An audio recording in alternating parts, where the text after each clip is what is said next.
What is going on, guys? Thank you so much for tuning in to yet another episode of the Sports Muse Podcast. I am your host, Kevin Brumley, and I am joined by my sidekick, my co-host, John. John, how you doing? Doing good today. How you doing, man? I'm doing pretty well. We haven't done this in a minute, and this is the second time we've done it because we just recorded the entire episode, and I didn't hit record, so that's always neat. So we've broken down the entire AFC. All 16 teams, all 4 divisions. Now we are over to the NFC, and we're starting on the East Coast. We are going with the NFC East. We're starting off with the NFC East reigning champs, the Philadelphia Eagles. Eagles fans, let's hear what you think of your Philadelphia Eagles. I want to see your prediction in the comments. Don't be scared, homie. So we look at the Eagles. Went 9-7 last year, won the East, got bounced in the first round of the playoffs, but they were absolutely decimated with injuries. It was one of the most banged up teams I've ever seen go into the playoffs. They were literally having like third string tight ends play receiver. It was that bad. So hopefully they can stay healthy this year. We'll talk about that a little bit more in a second.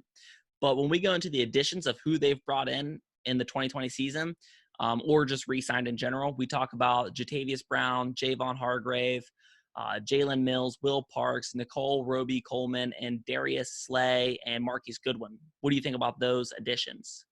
I like it a lot. I mean, I like Darius Slay. I mean, I think he's a great cornerback. I mean, probably could have even been better, but he was on some lackluster Detroit defenses. So, I mean, hopefully he can even get some more out of being on a better defense. I mean, Javon Hargrave, he did good on the Steelers, so I can imagine he's going to be even better with this great defensive front. I mean, you can't stop all of them.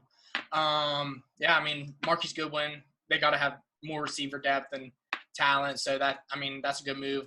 Jason Peters maybe replacing Brandon Brooks. I don't know. That's a tough loss, but what are you thinking of their additions? I love the Darius Slay addition. Big fan of Slay for a long time. I thought he's been much like how Joe Hayden was underrated in Cleveland for all those years. I feel like, Slay's kind of the same way where he's being slept on. And if he was on, something like a Patriots team, we'd be talking about him as, he'd be paying top dollar and all that stuff. So it's interesting, but I like it as far as additions. And when we get into departures, we talk about Josh McCown, Jordan Howard, Darren Sproles, Nelson Aguilar, Jason Peters, which is technically cut, might be re-signed. We don't really know yet. If they re-signed him, they'd probably bump somebody to guard, third Jason Peters to tackle. Who really knows? Vinny Curry, Timmy Jernigan, Nigel Bradham, Ronald Darby, and Malcolm Jenkins. Now, me personally, when I look at these departures, I see a lot of name power. Darren Sproles, when you see that name, you're like, man, one of the best scat backs ever played the game. But he hasn't really played much in a few years. He's been really beat up, which is unfortunate. Jordan Howard did surprise some people last year. I don't think I almost felt like people thought he was going to be a placeholder for Miles Sanders. And until injury, he was doing pretty well. McNown, the backup, hopefully you don't see a backup quarterback. That's what every team's hoping for. So as far as that goes, I think their biggest loss is probably Malcolm Jenkins from what he does on the field and off the field. Would you agree with that? Yeah, I'd agree. I mean, Malcolm Jenkins, and then, with production-wise last year, Jordan Howard probably is second. So I'd agree with you. I think that Eagles fans would have liked to kick Nelson Aguilar off the team last year. Notable draft picks in 2020. We talk about Jalen Reagor, Jalen Hurts, Davion Taylor, and Kayvon Wallace. They got the speedster from TCU, Jalen Reagor. I'm a big fan. He kind of reminds me of this year's Deebo Samuel, a Golden Tate kind of player where he could do a lot after the catch. He can really take the top off the defense. He's a strong kind of guy. I'm a big fan. And then you have a lot of mixed emotions when it comes to Jalen Hurts. Why would you spend such high draft capital on a backup quarterback? But you have to wonder if Philly and Doug Peterson has something envisioned like a Taysom Hill type role for Hurts, where they have certain packages where you're almost wildcat with a real quarterback. That I'm not exactly sure of, but I like Hurts. Worst case scenario is he's going to be a great locker room guy. He's a winner. So I like their draft pretty much. What do you think? I like it a lot. Yeah, Jalen Reagor, and then they got, 2 other receivers. They needed to get some wide receiver depth because it was just watching Wentz try to throw the ball to someone last year. Towards the end of the year, it was bad. You just felt terrible for him. And then, I like Kayvon Wallace a lot. I think he had a PFF had him going 60 on their big board, and they got him at 127. So I don't exactly know why he fell that far, but I mean, you got to appreciate that value. And yeah, exactly what you said, Jalen Hurts. You hear so many good stories about him once Tua took his job in Alabama, and him just being all about the team, wanting to win and supporting Tua. And I mean, guys like that in your locker room, if he's playing or not, you want that attitude in your locker room. I mean, that's like the whole concept of the team. So I mean, I think that's a great addition here. And yeah, hopefully they can find him ways to get him the ball, put it in his hand, because I mean, he's gonna make plays. So I like their draft pick overall. I'm completely with you. And when we talk about the roster, I'll get to your thoughts in a second. But the thing that jumps off the paper to me is they have the best defensive line in football, I think. Fletcher Cox has been an all-pro for a while. We know him. Javon Hargrave's been playing in a 30 front. He's been playing a nose tackle. And that's not where he should have been. He's going to absolutely kill it in a 40 front. This dude is elite type athleticism. Then you have, Brandon Graham coming off the edge, Derek Barnett, Sweat, all these dudes who are just straight killers. So that defensive line is really going to help the back end, because we know with pressure, it helps the secondary, and that's not counting with the acquisition of Slay. I like that. The only thing that might still get them is when you look at their wide receiver core, their top guys, Alshon Jeffrey's constantly beat up. Deshaun Jackson, we don't even know if he's going to be on the roster with the whole Nazi stuff. It's a real coin toss when it comes to that. So I'm actually kind of surprised that Philly didn't cut him right on the spot. But, that's a whole different can of worms. But I like their team as a whole. What are you thinking? Yeah, I agree. I mean, I'm right with you. I think defensive front is definitely their strongest point in this roster. I mean, on offensive line, I think that was maybe up for contention, but then with Brandon Brooks out for the season, and I mean Jason Peters gone, it's tough. Yeah, I mean wide receivers, they had 1,600 yards total and 11 touchdowns in 2019.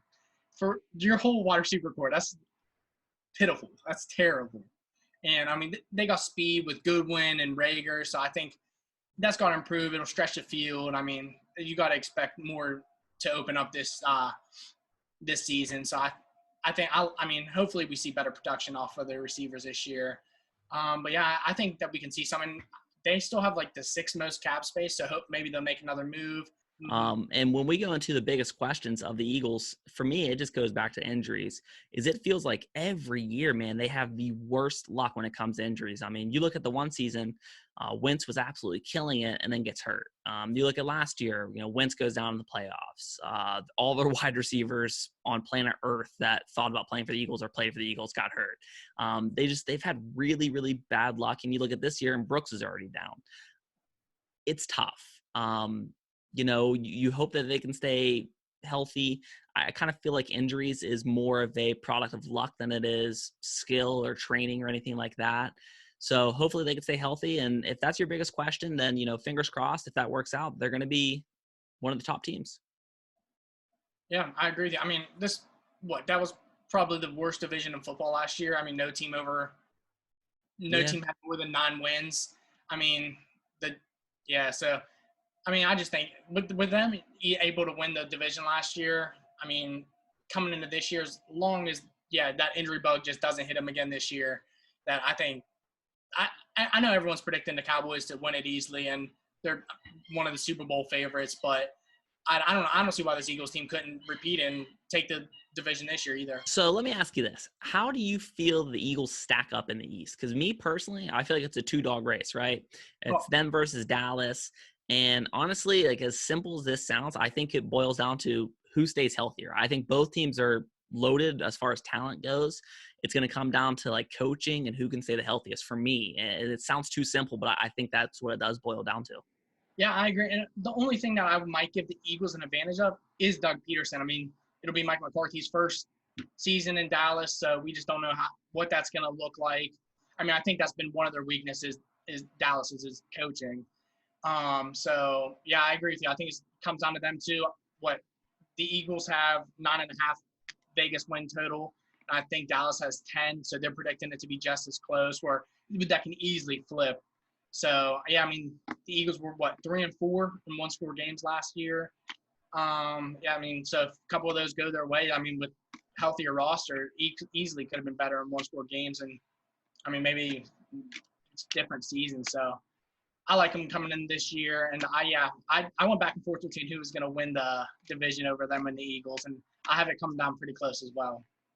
Yeah, I think it's definitely going to be a nail biter. It's going to be one of those ones that falls down to the last 2-3 weeks of the season. What is your prediction for the Philadelphia Eagles? I have them down at 10-6. 10-6. Yeah. I ended up putting them. It was between 9-7 and 10-6, and I ended up going 9-7 because I am kind of concerned with Wentz's ability to stay healthy. Mm-hmm. We haven't seen Miles Sanders carry a full workload. There's just some question marks on offense. Now, I think Miles Sanders can carry the workload. I think Carson Wentz can stay healthy. I'm not so confident on Alshon Jeffrey, but with that being said, I think I have a little bit more faith in the Cowboys staying a little bit healthier. I do think the Eagles make the playoffs at 9-7 with the third playoff seed being added to the NFL on each conference. But 9-7 is my prediction. You think that's fair? Oh yeah, that's definitely. I mean, I usually start with two records, and I had 9-7 and 10-6. But I just had a hard time putting them at 9-7 again this year, based off of the injuries that they went through last year. Right. So I was like, I have to give them one more win than they had last year. And so I went with 10-6. And then looking at their schedule, I mean, I could easily see them going either way. I mean, because there's always those games where they just get tripped up.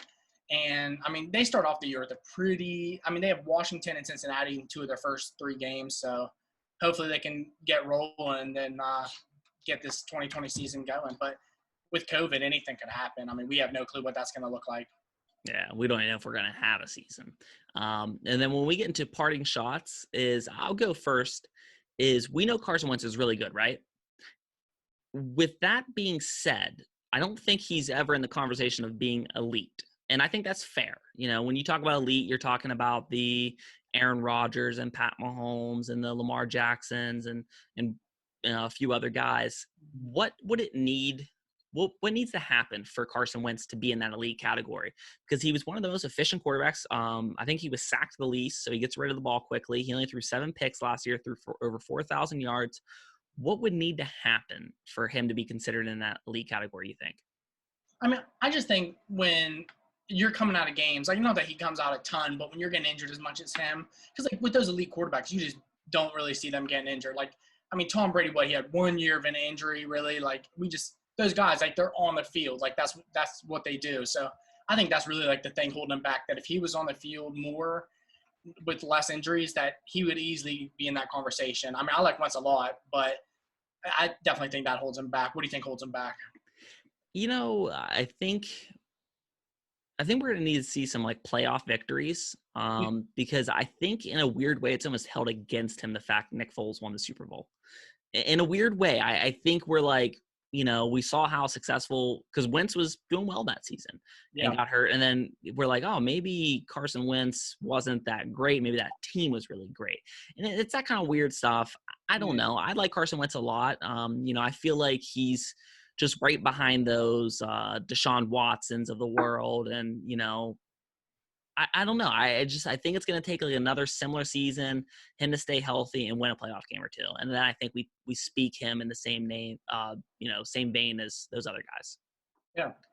I agree with you 100%. And that was the only thing I could really think of parting shot wise was, I mean, either Miles Sanders has come, I mean, because he might have he had a good year and everything, but even better breakout year and contends, I mean, for like one of the top rushing spots. Or I really like Carson Wentz just like doing something if he can stay healthy anyway, and then taking a shot at the MVP. That's what I'm hoping for. Because I mean, he was in the MVP candidate. Was he a rookie then? I mean, yeah. If he can do that as a rookie, I don't see why he can't do it a couple years later as long as he stays healthy. So I'm looking forward to him having a good year, and I'm hoping he's in that MVP race coming towards the end of the year. Yeah, I think he'd be one of those interesting guys with how talented the roster is. He's in it. I don't know what the odds are offhand, but he's one of those guys that I'm intrigued with as a quote unquote long shot. Just like I'm interested in Josh Allen. Not that I think Josh Allen's that great, but I think his supporting cast is amazing. And if he throws for 4,000 yards and rushes for 600 and throws for 30 touchdowns and runs for 10, and they go 13-3.